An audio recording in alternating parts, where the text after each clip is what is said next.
Okay hello. तो अब हम लोग आज की क्लास में डिस्कस करने वाले हैं सॉल्युबिलिटी के बारे में। अब सॉल्युबिलिटी बेसिकली है क्या, बहुत सिंपल तरीके से इसको समझ सकते हो। कोई भी चीज़ किसी भी चीज़ में जब तुम मिक्स कर रहे हो, जैसे नमक को पानी में मिक्स कर रहे हो, अब तुम्हारे पास नमक है, ठीक है, और एग्जाम्पल के तौर पर मान लो चीनी है। नमक और चीनी में से किसको पानी में मिक्स करना ज़्यादा आसान होता है? नमक को। वो बहुत छोटे छोटे होते हैं, उसको मिक्स करना ज़्यादा आसान होता है। चीनी में थोड़ी मेहनत लगती है, चीनी भी मिक्स हो जाती है बट उसमें थोड़ी मेहनत लगती है। कहने का मतलब है कौन कितनी आसानी से मिक्स हो जाएगा किसी भी चीज़ में, वही एक तरीके से सॉल्युबिलिटी है, ठीक है। मतलब solubility of a substance is maximum amount. मान लो एक गिलास पानी है मेरे पास और उसमें मैं कितना चीनी, कितना नमक या कुछ भी कितना ऐड कर सकता हूँ, कितना ज़्यादा ऐड कर सकता हूँ, उसी को हम क्या बोलेंगे? सॉल्युबिलिटी। मिक्स हो जाना सॉल्युबल, और कौन कितना ज्यादा मिक्स हो सकता है वही उसका क्या है? सॉल्युबिलिटी है, ठीक है। और कब बात करेंगे हम? एक स्पेसिफाइड टेम्परेचर पे बात करेंगे। मान लो ये पानी है, अब ये पानी है मान लो 20 डिग्री सेल्सियस पे, तो एग्जैक्टली हम इसी की डिग्री की बात करेंगे। ऐसा नहीं है कि टेम्परेचर चेंज कर लें। तो एग्जाम्पल के तौर पे जब तुम चाय बनाते हो तो गर्म चाय में चीनी डालते हो, अपने आप मिक्स हो जाती है, बट नींबू पानी में जब चीनी डालते हो तो मिक्स तुम्हें करना पड़ता है, क्योंकि ठंडे पानी में जो चीनी है उतनी आसानी से मिक्स नहीं होती, बट गरम गरम चाय में आराम से मिक्स हो जाती है। कहने का मतलब है टेम्परेचर पे सॉल्युबिलिटी बहुत ज्यादा डिपेंड करती है, और सिर्फ टेम्परेचर पे ही नहीं, टेम्परेचर के साथ साथ प्रेशर पे भी बहुत ज्यादा डिपेंड करता है। यानी सॉल्युबिलिटी एक ऐसी चीज है जो कि मैक्सिमम अमाउंट डिसॉल्व हो सके एक सर्टेन टेम्परेचर और एक सर्टेन प्रेशर पे। समझ में आ गई बात? ये चीज टेम्परेचर और प्रेशर के साथ चेंज होगी, और वो कैसे चेंज होगी वो आगे हम देखेंगे, बट सबसे पहले तुम्हें ये समझना है कि सॉल्युबिलिटी है क्या। समझ में आ गई होगी बात? सिंपल सी चीज है। तो अब हम लोग बात करने वाले हैं solubility of a solid in liquid. किसी सॉलिड को किसी लिक्विड में मिक्स करेंगे तो उस चीज की सॉल्युबिलिटी कैसी होगी, ठीक है ना।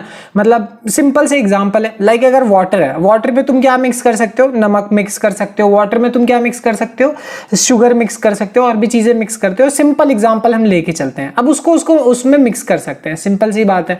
बट जरा कभी तुम लोगों ने सोचा होगा, नैप्थलीन बॉल्स आती है कि नहीं आती? उसको कभी वाटर में डिसॉल्व करके देखना, क्या वो वाटर में डिसॉल्व होता है? नो, बिल्कुल भी वो वाटर में डिसॉल्व नहीं होगा, बिल्कुल भी नहीं। मैं सॉलिड की बात कर रहा हूं, ये मत बोलना भैया ऑयल भी वाटर में डिसॉल्व नहीं होता। ऑयल एक लिक्विड है और अभी हम सिर्फ सॉलिड इन अ लिक्विड की बात कर रहे हैं। तो अब तुम नैप्थलीन बॉल्स को देखो, वो वाटर में डिसॉल्व नहीं होती, ठीक है। और अगर तुम क्या नाम है एंथ्रासीन की बात कर लो, ये भी एक सॉलिड ही होता है बेसिकली। इसको भी अगर तुम वाटर में मिक्स करना चाहो तो ये मिक्स नहीं होता, ठीक है। बट ये बेटर एग्जांपल है क्योंकि ये तुमने देखा है। कहने का मतलब ये है कि सॉल्ट हो गया, है कि नहीं, शुगर हो गया, ये सब चीजें तो वाटर में डिसॉल्व हो जा रही हैं, बट बेंजीन या फिर एंथ्रासीन जैसी चीजें वाटर में डिसॉल्व नहीं हो रही। वही अगर मैं इसको डिसॉल्व करना चाहूं बेंजीन में, बेंजीन भी एक लिक्विड होता है, इसके बारे में तुमने 10th क्लास में थोड़ा सा पढ़ा होगा। C6H6 होता है और इसका स्ट्रक्चर कुछ इस तरीके का होता है, ठीक है। तो ये तरीके का स्ट्रक्चर होता है, ये सब बहुत डिटेल में बात करेंगे, बट अभी समझ लो बेंजीन भी एक लिक्विड है। अब ये जो नैप्थलीन की बॉल्स हैं या एंथ्रासीन है, ये सब के सब बेंजीन में आसानी से डिसॉल्व हो जाती हैं। बट वही अगर मैं बात करूं सॉल्ट की या फिर शुगर की, वो जो वाटर में तो आसानी से डिसॉल्व हो जा रहे थे, बट बेंजीन में आसानी से डिसॉल्व नहीं होंगे, ठीक है। तो ऐसा जो हो रहा है वो किसके वजह से हो रहा है? ऐसा इस वजह से हो रहा है कि जो वाटर है, वाटर क्या होता है? एक पोलर मॉलिक्यूल है, और वही अगर जो बेंजीन है वो क्या है? एक नॉन पोलर मॉलिक्यूल है। किसी को अगर पोलर और नॉन पोलर में कंफ्यूजन हो, वैसे मैं बता चुका हूं, एक बार फिर से देख लो। पोलर मॉलिक्यूल वो मॉलिक्यूल्स होते हैं जिसमें एक साइड पे पॉजिटिव चार्ज और एक साइड पे नेगेटिव चार्ज होता है। जैसे HCl एग्जांपल ले लो, इस पे पार्शियल पॉजिटिव चार्ज और पार्शियल नेगेटिव चार्ज। तो जब पॉजिटिव और नेगेटिव होगा तो वो क्या बन जाएगा? एक तरीके से पोल बन जाएगा, और उसको हम बोलते हैं पोलर मॉलिक्यूल। और वही जब अगर हम इस तरीके के मॉलिक्यूल की बात करेंगे, मान लो क्लोरीन, तो ये देखो यहां ना कोई पार्शियल पॉजिटिव है ना कोई पार्शियल नेगेटिव है। तो इस तरीके का जो मॉलिक्यूल होता है इसको हम बेसिकली क्या बोलते हैं? Non polar molecule. तो कहने का पूरा मतलब है कि ये जो है, ये जो सॉलिड है, ये आसानी से बेंजीन में डिसॉल्व हो जा रहे हैं। ये जो सॉलिड्स हैं वो आसानी से वाटर में डिसॉल्व हो जा रहे हैं। इसका मतलब ये है कि वाटर क्या है? एक पोलर मॉलिक्यूल है। तो यानी जब वो चीजों को अपने अंदर मिक्स करेगा तो वो किसको मिक्स करेगा? पोलर चीजों को ही अपने अंदर मिक्स करेगा। यानी ऐसी ही चीजों को मिक्स करेगा जो पोलर हो। पोलर मैंने तुम्हें समझा दिया क्या होता है। और बेंजीन जो कि एक नॉन पोलर है, वो भी अपने अंदर वही चीजों को मिक्स करेगा जो कि नॉन पोलर हो, जैसे नैप्थलीन हो गया, एंथ्रासीन हो गया, वगैरह वगैरह। समझ में आ गई बात? तो कहने का टोटल मतलब क्या है? पूरा कहने का मतलब ये कि एक सॉल्यूट है, कोई भी सॉल्यूट जो है वो सॉल्वेंट में तभी डिसॉल्व होता है जब उनके इंटरमॉलिक्यूलर इंटरैक्शन सिमिलर होते हैं। मॉलिक्यूल्स के इंटरैक्शंस दोनों लिक्विड के और सॉलिड के सिमिलर होंगे, तभी वो एक दूसरे से के अंदर क्या होंगे? डिसॉल्व होंगे, ठीक है ना। कहने का मतलब है जो लाइक है वो लाइक में डिसॉल्व होता है, इसका मतलब पोलर पोलर के अंदर डिसॉल्व होगा और नॉन पोलर के अंदर डिसॉल्व होगा। वाटर पोलर है इसीलिए वो इनको डिसॉल्व कर पा रहा है, ये नॉन पोलर है इसीलिए वो इन दोनों को डिसॉल्व कर पा रहा है। तो लाइक डिसॉल्व्स लाइक मतलब पोलर डिसॉल्व्स पोलर और नॉन डिसॉल्व्स नॉन पोलर, ठीक है ना। तो फाइनली बहुत ही डिटेल में जरा बात सुनो, अब हम टर्म्स में डील करेंगे, हम टर्म्स देखेंगे, ठीक है ना। बड़े इंपॉर्टेंट टर्म्स क्या है कि अगर मान लो किसी सॉल्यूट को तुम सॉल्वेंट के अंदर ऐड कर रहे हो तो उसकी कंसेंट्रेशन उसके अंदर बढ़ती चली जाएगी। इस एग्जांपल के तौर पे तुमने एक ग्लास पानी के अंदर मान लो आधा चम्मच नमक मिक्स किया है, फिर थोड़ा आधा चम्मच और मिक्स कर दिया, आधा चम्मच और, तो जैसे जैसे तुम अमाउंट बढ़ाते जाओगे जो उसके अंदर जो नमक का कंसेंट्रेशन है वो बढ़ता जाएगा। इस प्रोसेस को जब तुम कंसेंट्रेशन बढ़ाते जा रहे हो सॉल्यूट का, उसको हम क्या बोलेंगे, डिसोल्यूशन। तुम मिक्स करते जा रहे हो, मिक्स करते जा रहे हो, मिक्स करते जा रहे हो, कंसेंट्रेशन बढ़ता जा रहा है। जो भी तुम वाटर में मिक्स कर रहे हो किसी और चीज में मिक्स कर रहे हो, ये जो कंसेंट्रेशन बढ़ रहा है इस प्रोसेस को हम क्या बोलते हैं, डिसोल्यूशन बोलते हैं, ठीक है। अब अगली बात देखो, अगली बात बहुत ज्यादा इंपॉर्टेंट है, ठीक है। अगली बात ये कि some solute particles collide with solid solute and get separated out of the solution. कभी कभी ऐसा होता है कि कुछ कुछ जो ऐसे सॉलिड्स हैं वो ऐसे टकराते हैं और क्या करते हैं, लिक्विड से बाहर आते हैं। जैसे तुम ये देख सकते हो सी में से या फिर ओशन में से ऐसे क्या हो रहा है, नमक बाहर आ जाता है। और तुमने ऐसा जरूर, अगर तुम लोग बीचेस मतलब गए हो तो शायद तुमने देखा हो, शायद ना भी देखा हो, कोई दिक्कत वाली बात नहीं, बट ऐसे नमक बाहर आ जाता है। अब ऐसा होने का मेन कारण क्या है, ऐसा होने का कारण क्या है कि जब तुम ये जो मिक्स कर रहे हो, ये मिक्स करते करते तुमने इतना ज्यादा मिक्स कर दिया कि अब उसकी लिमिट एक तरीके से रीच हो चुकी है। तो होता क्या है, वही लिक्विड के अंदर जो पार्टिकल्स होते हैं वो आपस में से टकराते हैं और उनमें से कुछ क्या आ जाता है, बाहर आ जाता है। ये जो प्रोसेस है इसको हम बोलते हैं क्रिस्टलाइजेशन। इसको क्या बोलेंगे, क्रिस्टलाइजेशन। मतलब जब मिक्स कर रहे हो तो डिसोल्यूशन, और वो अपने आप ही मिक्स होने के बाद बाहर आ जा रहा है तो वो क्या है, क्रिस्टलाइजेशन, ठीक है। अगली बात जरा ध्यान से सुनना।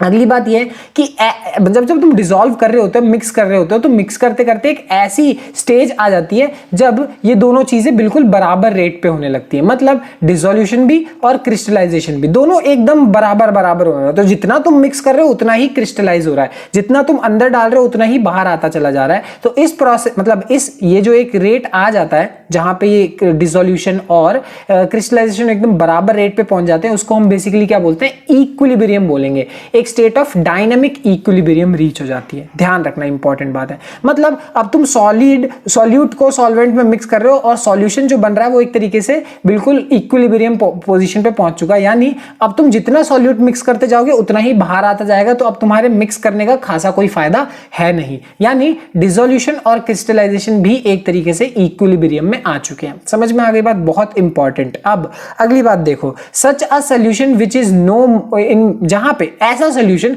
जिसमें अब तुम कोई भी सॉल्यूट एक्स्ट्रा ऐड नहीं कर सकते, ठीक है। कहने का मतलब यह है कि देखो अब तुमने मिक्स करा जितना मिक्स कर सकते थे कर दिया, अब उसमें और मिक्स नहीं हो पा रहा है। अब मिक्स कर भी रहे हो तो बाहर आ जा रहा है।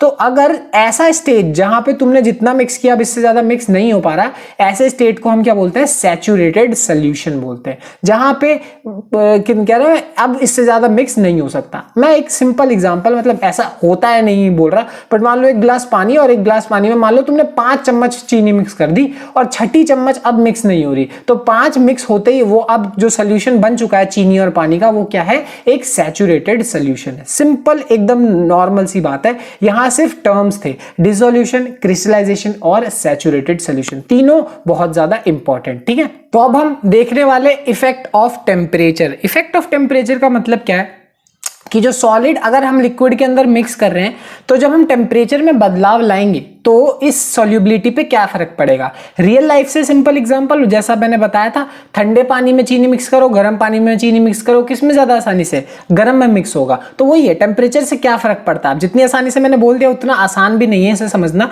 मतलब आसान तो है बट उतना भी नहीं है। ध्यान से सुनो, इसको समझने के लिए हम यूज करेंगे ले चैटलियर्स प्रिंसिपल का। और ले चैटलियर्स प्रिंसिपल तुमने 11th क्लास के 7th चैप्टर इक्विलिब्रियम में पढ़ा होगा। अगर नहीं पढ़ा तो भी कोई दिक्कत वाली बात नहीं, मैं जो बोलूंगा वो तुम्हें समझ में आ जाएगा, बिल्कुल टेंशन मत लो। ध्यान से देखो, इसमें बेसिकली कहने का मतलब क्या है कि पहला ये है कि अगर मान लो जो हमारा सॉल्यूशन है, जो डिसोल्यूशन प्रोसेस है वो मान लो एंडोथर्मिक है। एंडोथर्मिक का क्या मतलब होता है? एंडोथर्मिक का मतलब होता है delta H of solution greater than 1, यानी पॉजिटिव होता है। अब ये बात तुम्हें समझ में आई नहीं आई, कोई दिक्कत नहीं है। एंडोथर्मिक सोल्यूशन का मतलब ये होता है जिसमें जब क्या होता है कि वो बाहर से हीट क्या लेता है, वो बाहर से हीट कलेक्ट कर लेता है, ठीक है। तो ये एक्चुअली में होता क्या है कि अगर तुम रिएक्शन शुरू होने से पहले देखो कि जो सोल्यूशन बन रहा है वो शुरुआत में ठंडा होता है, फिर वो क्या करता है बाहर से हीट ऐसे कलेक्ट करके क्या हो जाता है, मतलब बाहर से बेसिकली हीट वो कलेक्ट कर लेता है। तो ऐसा कोई सोल्यूशन होगा, यानी कैसा सोल्यूशन, सैचुरेटेड सोल्यूशन होगा कोई जो कि एंडोथर्मिक है, तो उसमें क्या होगा, उसका ये है कि उसकी सॉल्युबिलिटी पे कैसा फर्क पड़ेगा। तो solubility should increase with rise in temperature, यानी अगर तुम टेम्परेचर बढ़ाओगे तो सॉल्युबिलिटी भी क्या होगी, बढ़ेगी। अब ये बात मैं नहीं बोल रहा, अपने आप होगा, खुद लॉजिक लगाओ। ये कैसा सोल्यूशन है, एंडोथर्मिक, मतलब वो बाहर से हीट खुद ही लेता है, बाहर से हीट वो क्या करता है, ऐसे लेता है, ठीक।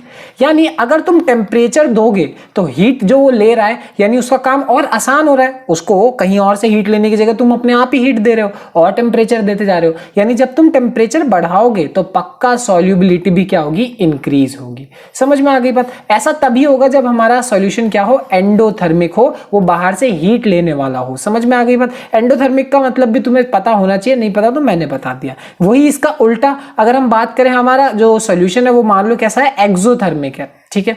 एक्सोथर्मिक है तब क्या होगा, तब जो हमारे पास एक्सोथर्मिक का मतलब वो जो गर्मी क्या होता है बाहर की तरफ छोड़ता है, ऐसा सॉल्यूशन जो गर्मी बाहर की तरफ छोड़े। अब खुद सोचो, वो क्या है कि हीट जो है वो बाहर की तरफ छोड़ता है, ऐसे बाहर की तरफ छोड़ता है। तुम क्या कर रहे हो, वो बाहर की तरफ छोड़ रहा है, तुम जबरदस्ती उसको टेम्परेचर दिए जा रहे हो, बेचारे को परेशान कर रहे हो। वो गर्मी छोड़ना चाहता है, तुम उसको और गर्मी दे रहे हो, उसको परेशान कर रहे हो। तो होगा क्या, यानी अगर तुमने टेम्परेचर बढ़ा दिया तो सॉल्युबिलिटी क्या होगी, घट जाएगी ऐसे केस में।